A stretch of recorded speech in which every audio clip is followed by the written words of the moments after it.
Assalamualaikum warahmatullahi wabarakatuh. Waalaikumsalam warahmatullahi Selamat wabarakatuh. siang, jumpa kembali dengan Abdi Dalam Channel.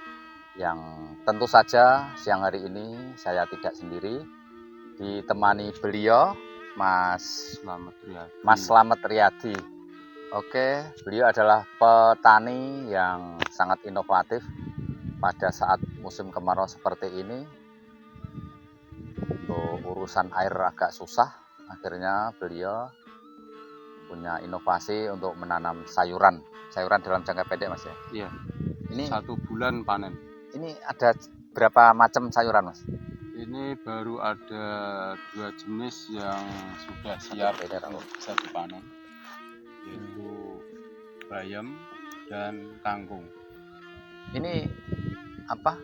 Itu bibitnya bikin sendiri atau? Sementara kita beli, karena untuk bikin sendirian kita memang harus ikut pelatihan dalam hal perlakuan benih dari indukan untuk tanaman tertentu. Berarti semua bibit ini beli semuanya? Beli. Berarti itu belinya gimana, Mas? 1 pak atau 1 kilo atau? Itu kita beli, kalau bayam ini beli itu kiloan. 1 kilo berapa ribu itu? Macam-macam.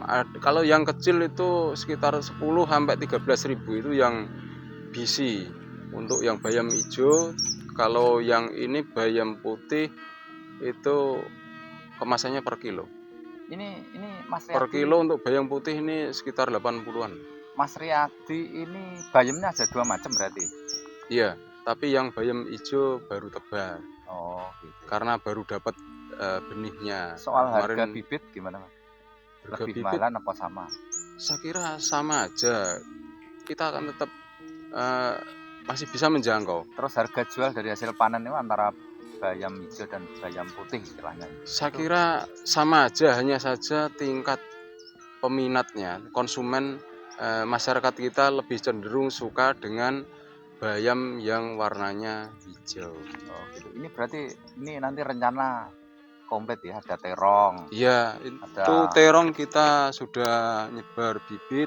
Mungkin kalau tidak Senin, ya Selasa kita sudah bisa pindah terong, tanam. terus pepaya juga ada ya, pepaya ada. California itu. Iya. Kalau ini baru kemarin percobaan tuh baru 3 pohon yang buah, kemudian yang lain tuh masih. Terus ini jagung apa ini, Mas?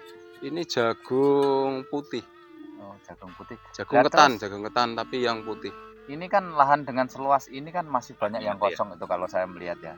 Itu rencana mau ditanam semua, Mas?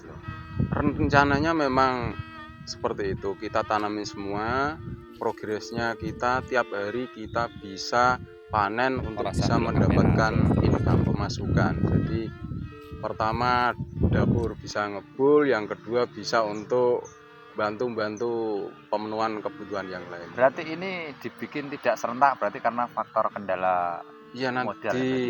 Pertama di modal, kemudian di pemasaran, karena kita kan pemula. Saya pemula, jadi saya berusaha untuk sedikit menampilkan yang lain. Ya, dan kita variatif, tidak hanya satu jenis sayuran. Ini nanti juga ada cabai dan terong, nanti juga ada sawi, terus kacang panjang dan gambas atau oyong. Masalah apa itu?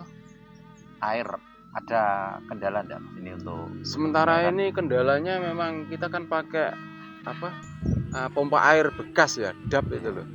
Jadi kapasitasnya kan kecil, karena kita ya enggak terlalu susah amat karena kita dekat dengan sungai, dan kebetulan sungai kita ini tiap hari ada airnya, jadi bisa dimanfaatkan lah.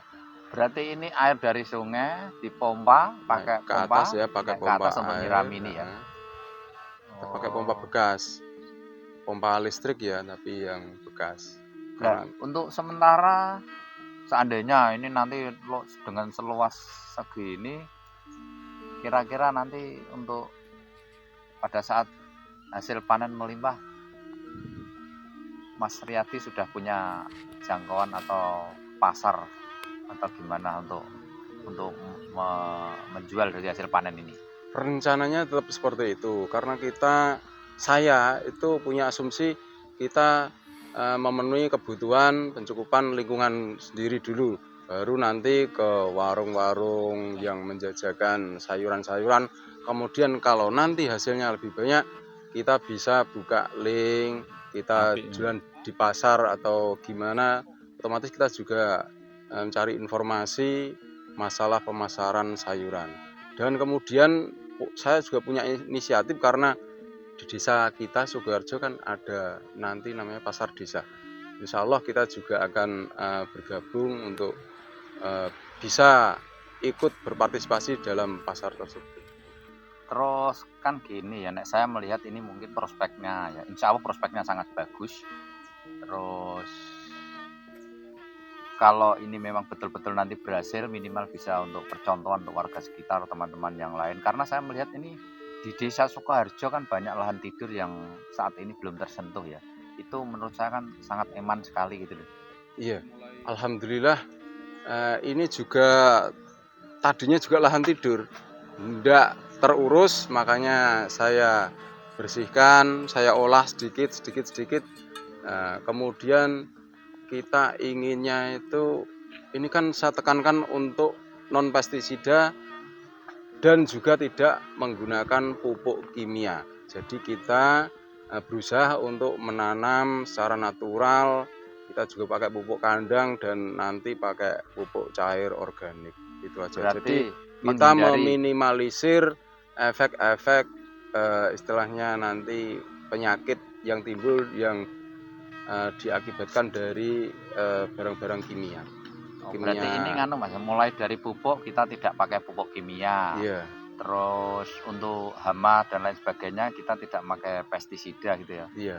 Insya Allah kalau kita pakai pupuk organik itu minim penyakit ya. Paling juga ulat, belalang itu wajar.